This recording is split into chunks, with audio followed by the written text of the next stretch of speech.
Magandang umaga mga giliw kong mag-aaral sa grade 9 Charity. Sa araw nito ay pag-uusapan natin ang kabuang nilalaman ng ating natalakay noong nakaraang Biyernes, ang kaligirang pangkasaysayan ng tanka at haiku. Ang ating paksa na kaligirang pangkasaysayan ng tanka at haiku ay bahagi ng ikalawang unit na may paksang Silangang Asya, rehiyon ng mga malalakas na bansa na may temang ang kultura ay pahalagahan dahil ito'y pamana ng ating kasaranlan. Ang mga layunin natin sa ating paksa ay ang mga sumusunod. Una, napatutunayan ang kahalagahan ng kultura ng bawat bansa, partikular ng bansang Japan o ng Hapon. Nasusuri ang tono ng pagbigkas ng napakinggang tanka at haiku. Ikatlo, nasusuri ang pagkakaiba at pagkakatulad ng estilo ng pagbuo ng tanka at haiku. Ito ay ang pagsulat. Ikaapat, nabibigyan kahulugan ang matatalinhagang mahalagang salitang ginamit sa tanka at haiku. Ikalima, nasusulat ang payak na tanka at haiku sa tamang anyo at sukat. Ikaanim, nagagamit ang suprasegmental na antala o hinto, diin at tono sa pagbigkas ng tanka at haiku. At ikapito, naihinuha ang damdamin ng mga tauhan batay sa dialogong napakinggan.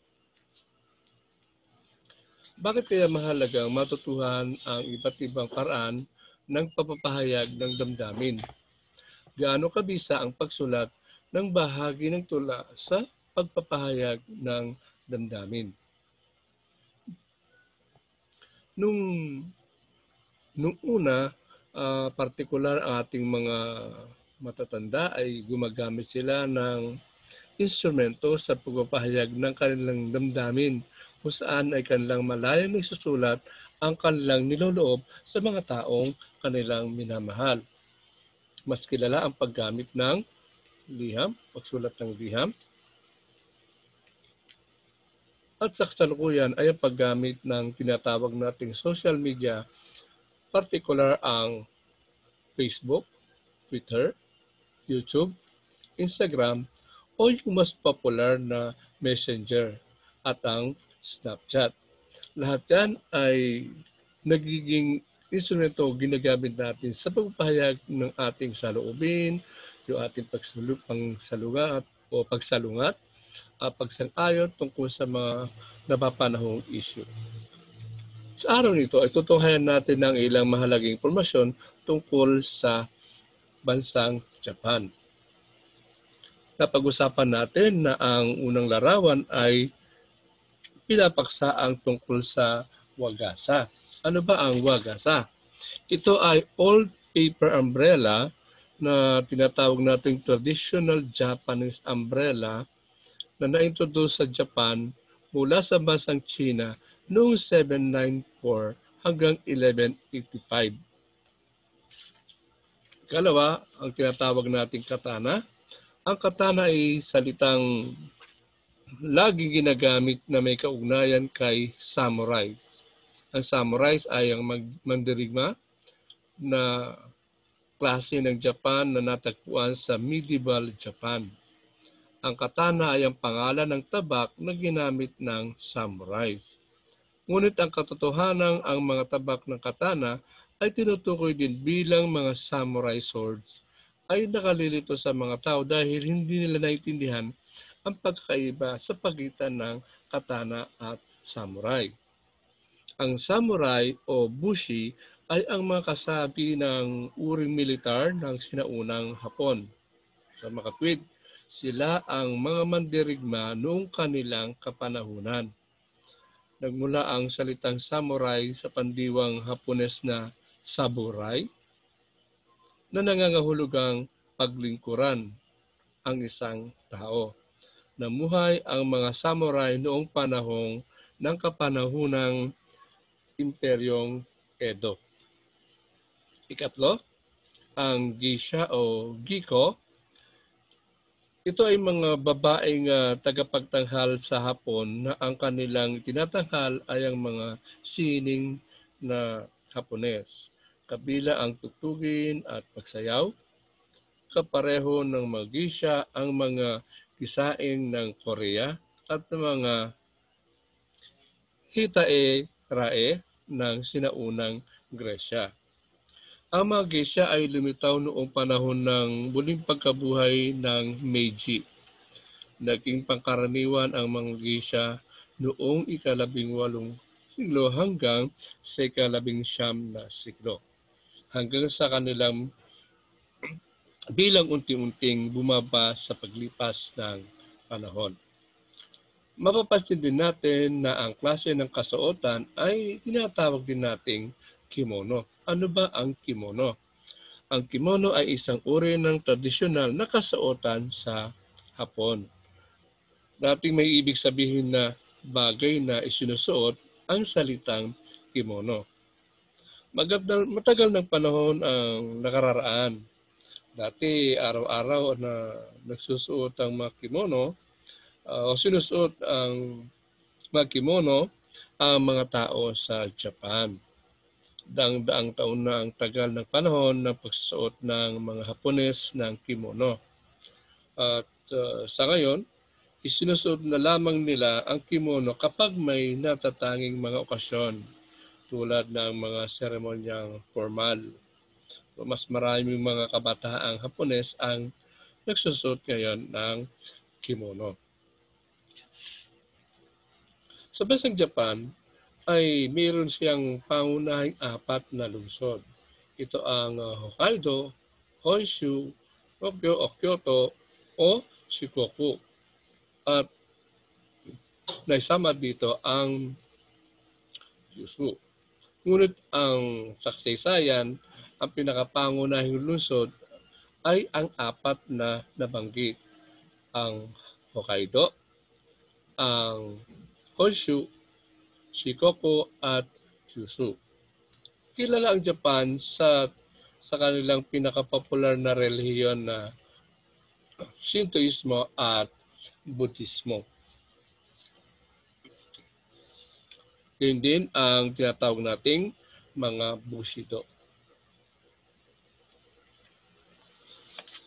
Nihongo ang kanilang wika at ang kanilang mga relihiyon na Shintoismo at Buddhismo ay tanyag sa bansang Japan. Ang buhay ng mga Hapones ay naimpluwensyahang mabuti ng Shintoismo at ng kodigo ng Budaismo. Ang Shintoismo ay nagdidiin sa kamalayan ng mga Hapones na sila daw ay anak ng Diyos at magiging Diyos din daw sila kapag sila ay namatay. Samantala, ang Bushido naman ang nagbibigay ng napakataas na pagpapahalaga sa karangalan. Kaya minamabuti pa ng isang taong mamatay kaysa mawalan ng dangal. Ito ay sa kasalukuyan na binubuo na lamang ng isang bahagdan ng populasyon ng Kristyanismo. Ang Bushido ay code of conduct sa mga Japanese warriors. Ang Bushi, ang ibig sabihin ng Bushi ay warrior. Ang Do ay path o way at tinawag itong way of the warriors. Okay ba? Sa kasalukuyan ay pinakapopular ang larangan ng transportasyon at tinatawag nating Shinkansen o ang Japanese bullet train. Tunghayan natin ang pagsasanay sa palawakin natin sa pasahe ng Tanka at Haiku sa pahina 108 at isulat ang kahulugan ng matalinhagang salitang ginamit sa mga Tanka at Haiku sa pahina 108. Ano ba ang kahulugan ng paglalakbay? Tuhayan ninyo ang mga sagot at dito ibabahagi natin ang mga kasagutan. Ang paglalakbay ay biyahe, pagbabalik tanaw o pag-iisip. Ang tabak ay matulis na bagay, nanabik, naghintay, dampi, haplos, hawak, ulila, mag-isa, walang kasama, o naiwan. Ang sinta ay mahal, minamahal, hirog, hirang, iniibig. Sa bahagi ng basahin natin tungkol sa kaligirang pangkasaysayan ng tanka at haiku, ang tanka at haiku ay ilang anyo ng tula na pinahalagahan ng panitikang Hapon. Ginawa ang tanka noong ika-8 siglo at ang haiku noong ika-15 siglo. Sa mga tulang ito, layong pagsamasamahin ang mga ideya at imahe sa pamamagitan ng kakaunting salita lamang. Tanka.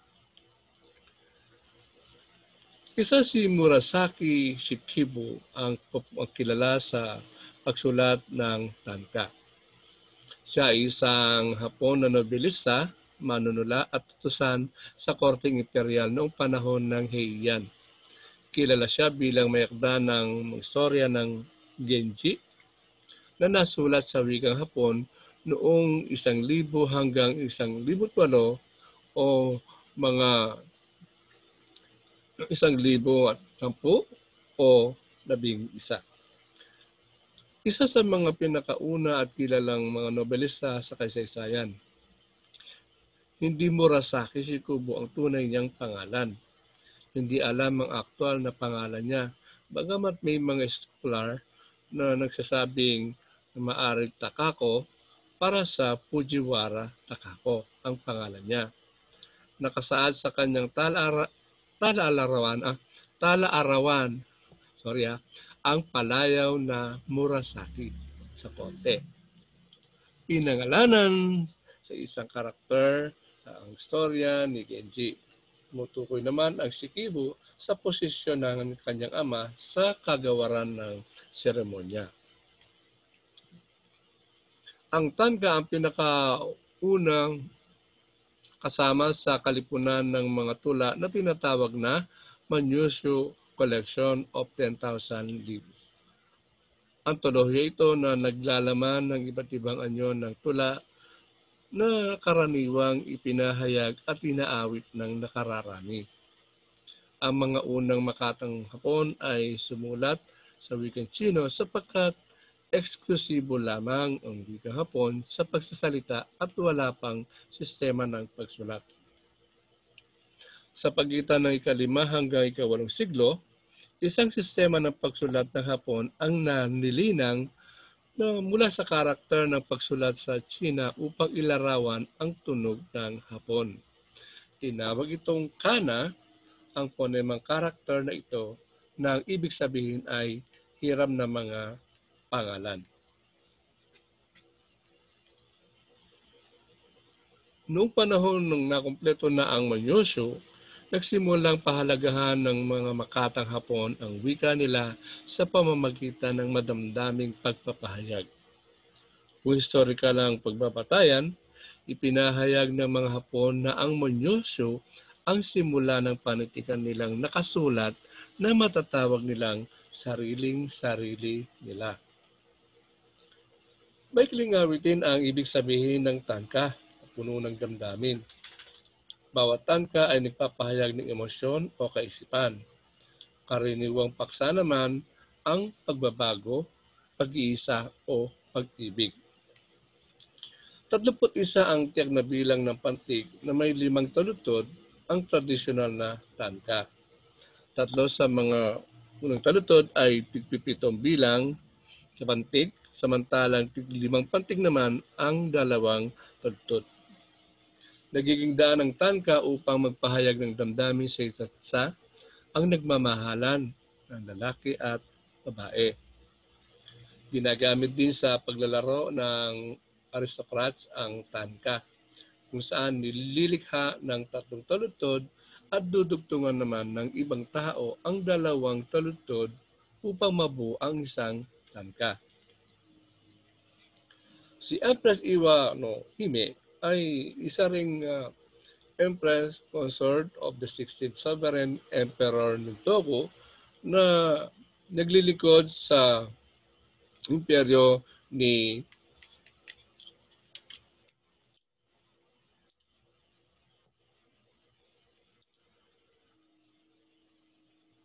ni Emperor Endo o Edu. Narito ang kanyang mga sinulat.